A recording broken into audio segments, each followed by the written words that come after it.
rather, to be lifted soon following claims government paid millions to the revenue assurance company for no work done.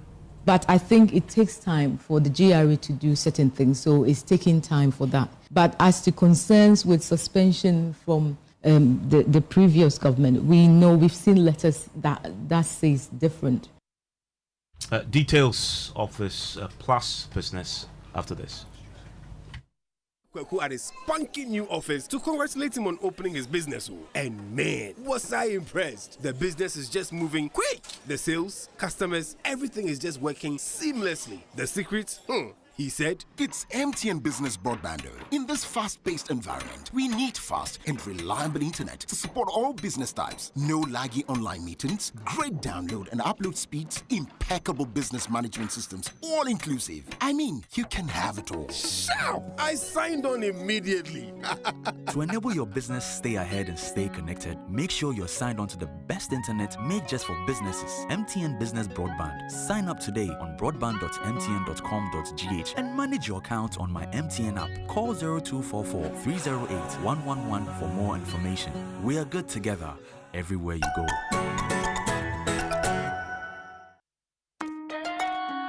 Son, we are so proud of you for setting up this hospital. I really love those hospital beds and waiting chairs. By the way, did you import them? No, Dad, I didn't. I actually got them from Kingdom Books and Stationery right here in Ghana. Wow. We also bought our office supplies, safes, executive desks and chairs from Kingdom, and they gave us expert advice on how to set up our office. Guys, that makes 3 of us. I also got our sofa and bedroom sets, plus our dining hall furniture for our new home from Kingdom. Wow, Mom, that makes 4 of us. I usually get my stationery items from Kingdom, and my teacher also mentioned that our classroom furniture was provided by Kingdom. So there you have it. Whenever you're thinking about setting up an office or acquiring furniture for your home, etc., Kingdom Books and Stationery should be your first point of call. With over 40 years experience in the industry, we stock and supply a wide variety of globally sourced office and home furniture, stationery and equipment. Visit our head office, Osu Akwaje, or our office near the Osu Stadium. We're also in Tema Community 1, opposite Olam SHF, Kumasi KNUST campus, UCC Cape Coast, and now at the Marina Mall, Airport City. Or call us 0302 764101, 764209, or 762792. Visit our website www.kingdomgh.com. Hello, esteemed CEOs. Join us for the highly anticipated 9th Ghana CEO Summit and Expo on 26th May 2025 at Kempinski Hotel, Gold Coast, Accra, from 9 a.m. to 5 p.m. This biggest business leadership conference offers actionable insight and strategic opportunities for topmost CEOs and policymakers. This year's theme, leading Ghana's economic reset, transforming business and governance for a sustainable futuristic economy. We'll focus on transformational leadership to reset Ghana's economy through sustainability, digital innovation, and governance reforms. Be inspired by the special guest of honor, His Excellency President John Dramani Mahama. Key sessions include CEO presentations, master classes, keynote plenaries, the CEO Excellence Awards, and more. Register today at GhanaCEOSummit.com to secure your spot. For inquiries and sponsorship, contact 0546 391 970 or email info@GhanaCEOSummit.com. Powered by Ghana CEO Network in partnership with Deloitte, PwC, GIPC, SIGA, Media General, and Multimedia Group. Ghana CEO Summit. Be inspired.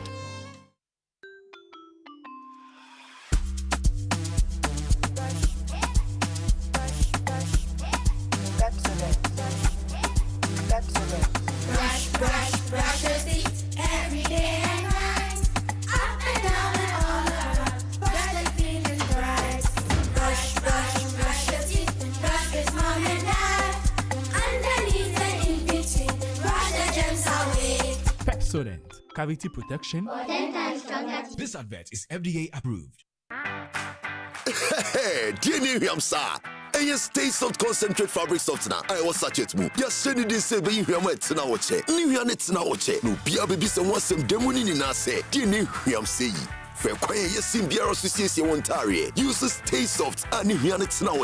Nani bones to tap from cry. A fabric softener. And you near say, sir. Choose to Stay Soft. No, so say, you know. FDID a dreading crowd to yet.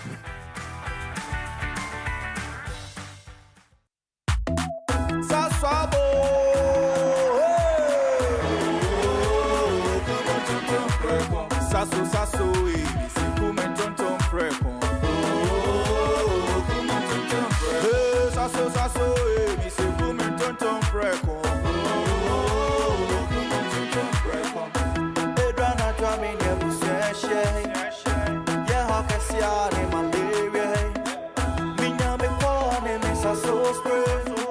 Every mosquito study run away. Oh, come on, tonton preko. Saso, mi se come tonton preko. Oh, come on, tonton preko. Saso, come tonton preko. Nani shamne die demonstronko. This advert is FDA approved. And in the headlines for the business news, accounting firm Deloitte projects marginal hike in policy rate to help sustain the recent decline in inflation rate. We'll also be hearing from the Bank of Ghana about their target for this year. The business news on Newsnight is brought to you by MTN Business. Welcome to the new world of business. Let's now settle for the details. Accounting and auditing firm Deloitte is projecting a marginal hike in Bank of Ghana's policy rate to help sustain the recent decline in inflation. The projection follows a new report by the firm that fiscal discipline and cedi stability could help sustain the recent decline in inflation rate, but the firm believes that this should be supported by some policy rate review. Dennis Brown is an associate director at the accounting firm Deloitte.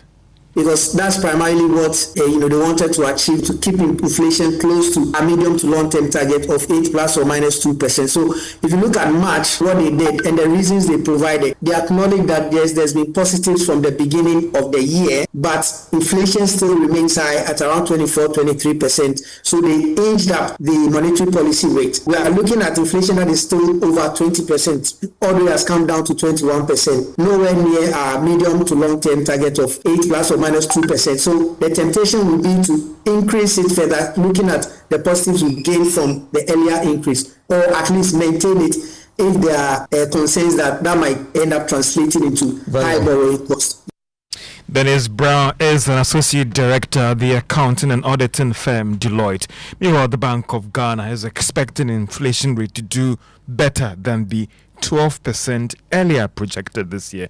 Let's hear from Dr. Mumuni Zakari. He's the first deputy governor of the Bank of Ghana, who earlier spoke to Joy Business.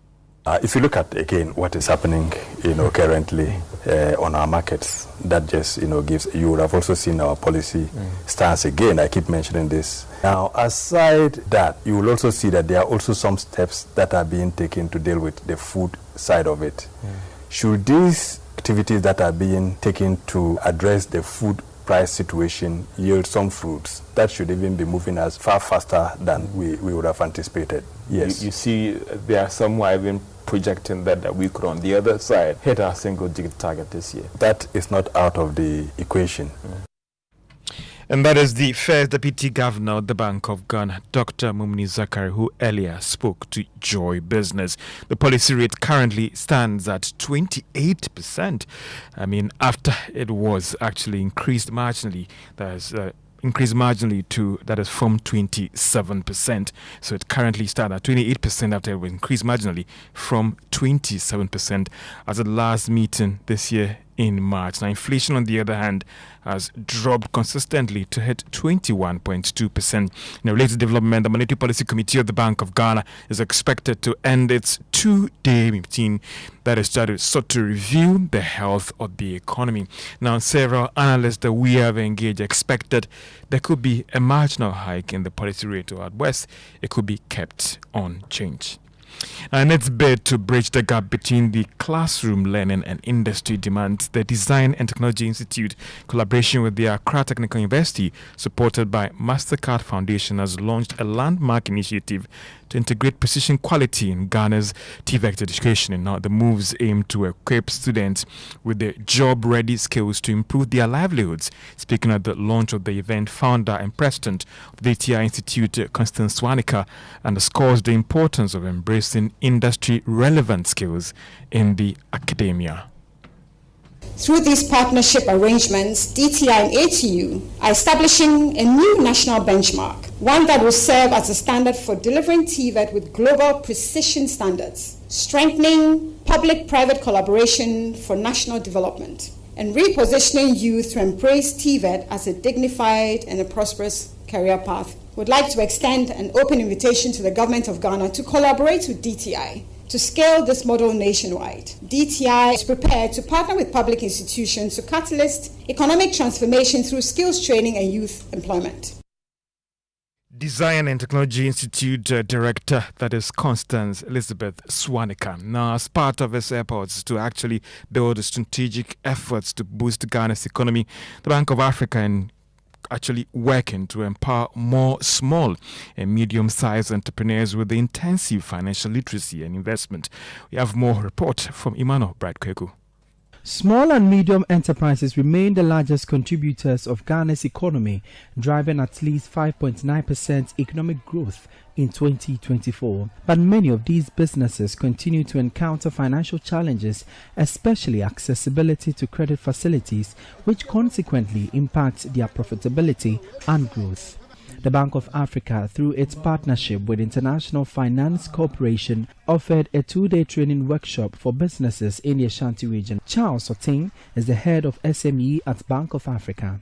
We know the SMEs are doing a lot for their various businesses. However, you will see that some are not able to keep very good bookkeeping and management of their businesses in a scientific way. So when they even approach the bank for credit facilities, they are found wanting. Participants were exposed to the strategies for boosting profitability. Abdul Rahman Belbashir is the managing director of Bank of Africa. While we understand that access to capital is vital, we also believe that sustained business success requires strategic know-how. Some participants shared benefits of the training in facilitating efforts to access credit facilities and boost productivity. Some of us sell petty stuffs, so I don't know the use of going to get company registration and those stuffs. Meanwhile, as part of measures in complementing the country's agenda to promote women-led businesses, the bank is set to introduce a women banking hall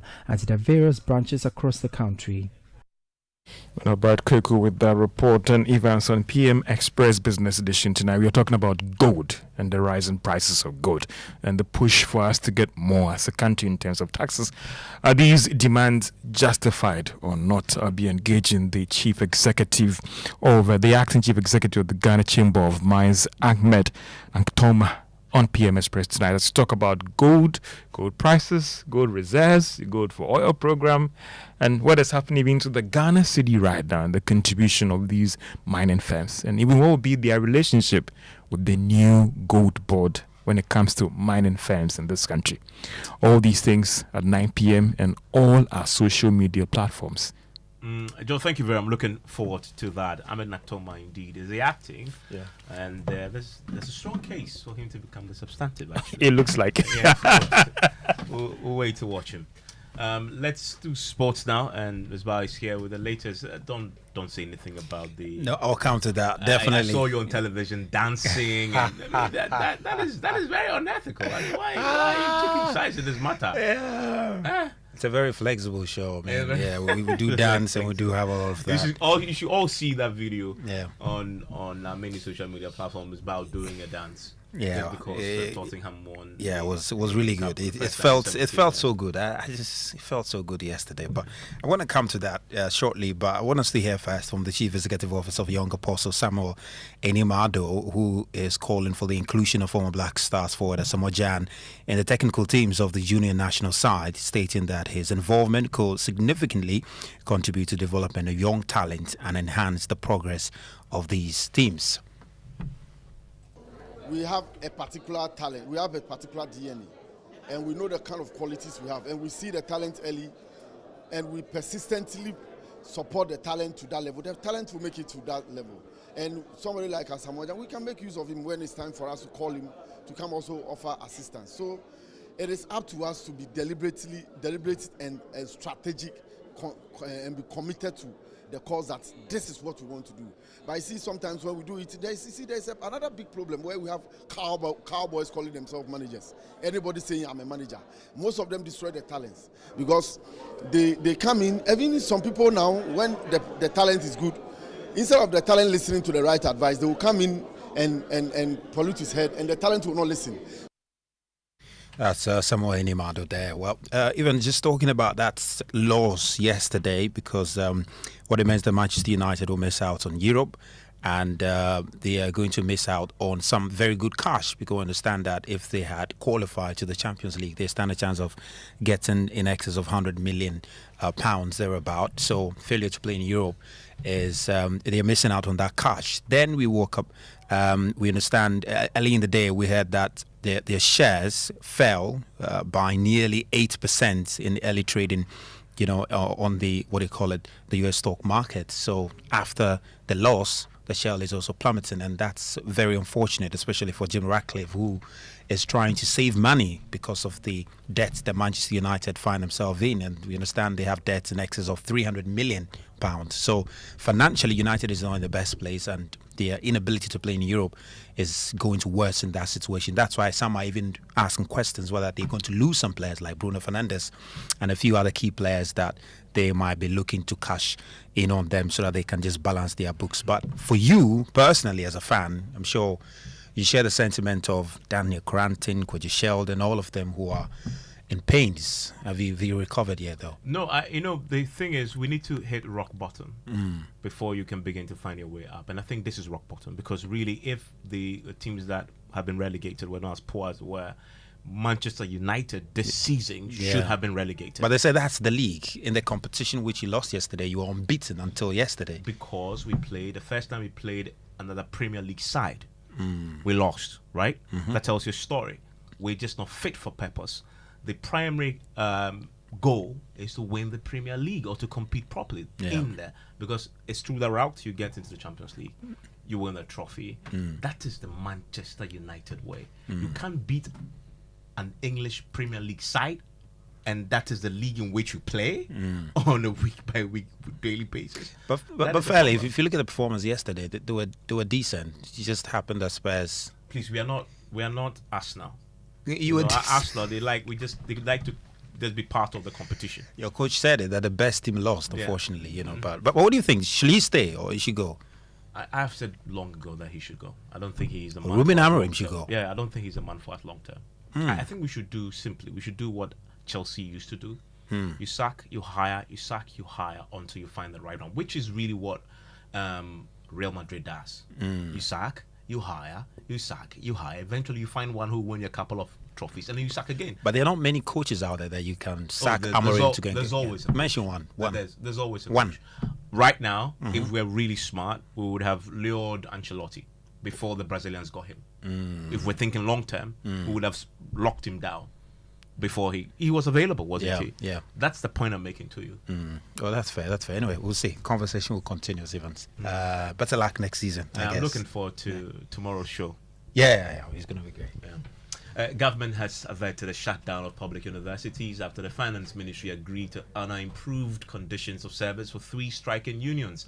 The Senior Staff Association of Universities of Ghana, the Federation of Senior Staff Association, and the Technical University Administrators Association had declared an indefinite strike Wednesday, accusing government of neglecting a 6-month-old agreement. Now, just 2 days into the strike, some university operations were already disrupted. One person who asked to remain anonymous told my colleague Clinton Yeboah he came looking for the finance officer who was not available, and he was left stranded. The offices are open, but you don't see the workers there. Most of them didn't go to work, so you wouldn't get the services that you need. There are some linkages between the offices. If you need something from this office, you'd have to go through the various processes. So if the offices are not working, it means that you wouldn't get to get to what you actually want to do. I think there will be delay in whatever service you would need the offices to do for you. So we are just hoping that they get back so that things can actually go back to how it used to be, because yesterday and today has not been the same. The place is quieter than yesterday.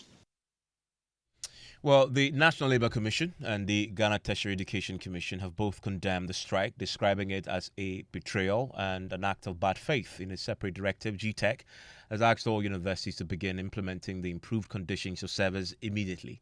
following assurances from the Finance Ministry. Now, GTEC Director General Professor Ahmed Jinapa Abdullahi cautioned the unions against resorting too quickly to industrial action. Well, I think, first of all, I must say that it is refreshing that the strike has been called off and all members have been asked to report to work tomorrow. If you look at the footage that you showed at Kumasi Technical University, there's a semblance of academic work being stalled, informed by the strike. For us as a commission, and speaking on behalf of the minister, I must say that the minister, since assumption of office or service, are effected. But moving forward, the caution that we want to bring to the attention of all the unions, not just the Senior Staff Association, but all unions within the tertiary educational space, that they should always exercise restraint in their dealings with the regulatory agency and by extension the ministry. At the end of the day, you may have a very good cause, but the manner in which you approach it may more or less create some kind of unforeseen circumstances that will affect the industrial harmony that we always want to. Well, the Deputy Education Minister, Dr. Clement Park, is excited. He says the crisis has been averted, but he points the finger at the previous government.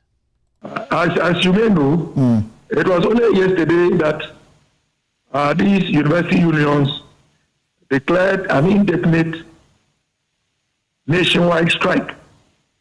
The Honorable Minister for Education, as expected, intervened swiftly in collaboration with his colleague at the Ministry of Finance. And it is on the basis of that swift intervention that the unions have chosen to call off the strike. I can assure the good people of Ghana that the John Dramani Mahama government remains committed to addressing the challenges facing Ghanaians. Keep in mind that this is an inherited challenge. But even so, in just 24 hours, government has moved swiftly to address this matter. And that there is Dr. Clement Park. Still live here on News Night. It's on Joy 99.7 FM. A few of your messages on our WhatsApp console. This one says the Evans, I think, deserve an apology. It says on the subject of the General Legal Council, I wrote a petition to the General Legal Council concerning my lawyer's misconduct since February. Until now, I have not heard from the council. So please help me out with the processes. And this, I guess, is relating to the petition that has been filed at the General Legal Council against the former Attorney General. And you have Comrade Isa says, I urge all good people of the country to speak up to ensure the petition by a private citizen to the General Legal Council to investigate the conduct of Godfred in the case of Dr. Kesla to Forson Jakpa and the state. If Godfred had succeeded in influencing the justice system, as alleged, and imprisoned on Aboato Forcing, Ghanaians wouldn't have been enjoying the economic management we currently see, he says. Now, residents along the banks of the Pelele stream at Dichemso in Kumasi are on edge after floodwaters from Saturday's downpour swept into homes and businesses, endangering lives and property. The affected area, earmarked for the Kumasi Airport City project, highlights yet another broken promise by governments over the past few years to build proper drainage. With the rains intensifying, locals have resorted to desilting gutters themselves. Emmanuel Bright Kweku visited the scene and filed this report. On Saturday, homes and shops built along the Pelele stream at Dichemso were inundated, denying residents and traders access to their facilities.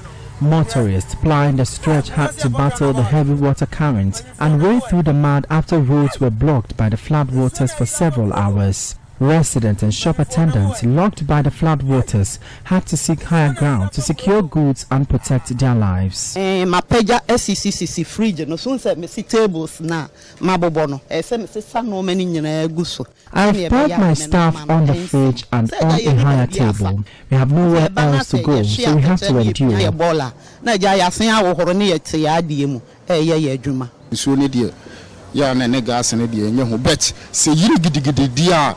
When it floods heavily, The water can even carry along the pump stations and some cars. The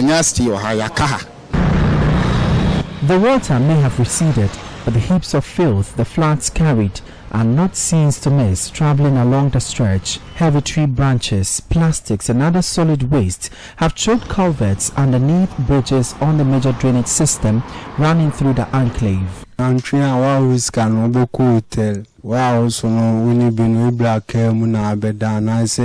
the water doesn't recede, you have to seek shelter elsewhere. Sometimes when we can't leave, we are compelled to fetch out the water to have a place to sleep.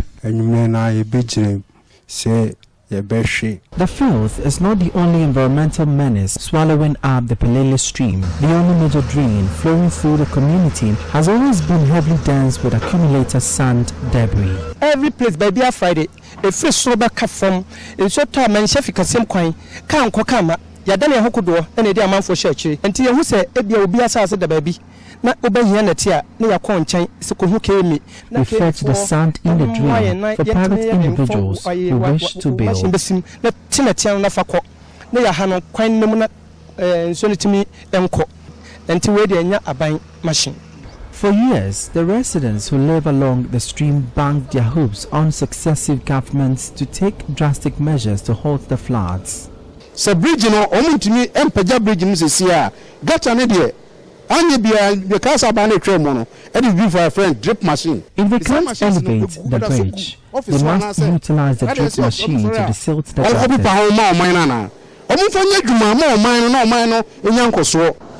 Serving as the gateway for international visitors to the Ashanti region, the soon-to-be airport city begs for major infrastructural improvements. From here at Dichemso in the Ashanti region, my name is Emmanuel Bright-Kwiku. And my colleague there filed that report. Now, just before we go, most children grow to live independently, but not 10-year-old Sebastina Mabina Ando. Now, for years, she's been out of school, battling cerebral palsy and scoliosis.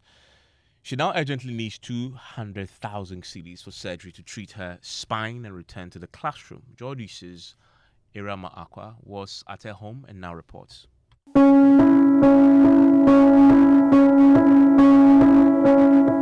Every morning, 9-year-old Abna Ando pulls at her school uniform hanging on the door, hoping that today might finally be the day she wears it again. She loves school, but for the past 5 years, the classroom has been just a memory, locked behind the twin walls of cerebral palsy and scoliosis.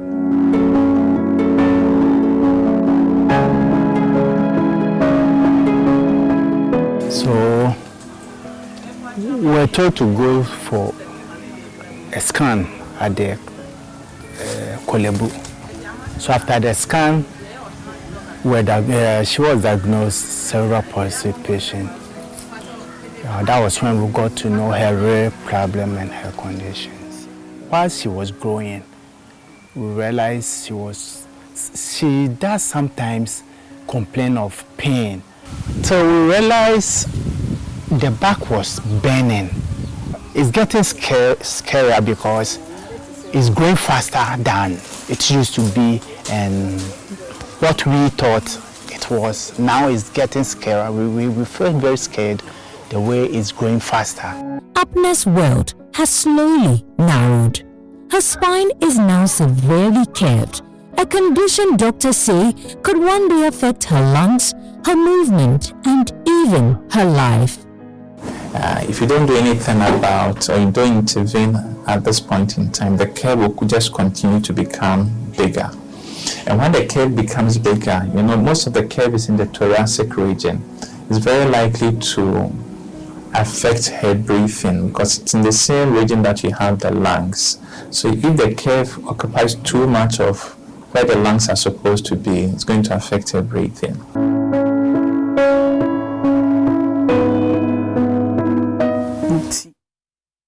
And you can find the full piece on many social media platforms, and you can find on those pieces how you can contribute. And that's it for a news night tonight. Enjoy the rest of your evening. You want to stay with Lexus Bill because he has a personality profile, and he's talking to Samuel Amano. He's the founder and CEO of Blue Space Africa Technologies.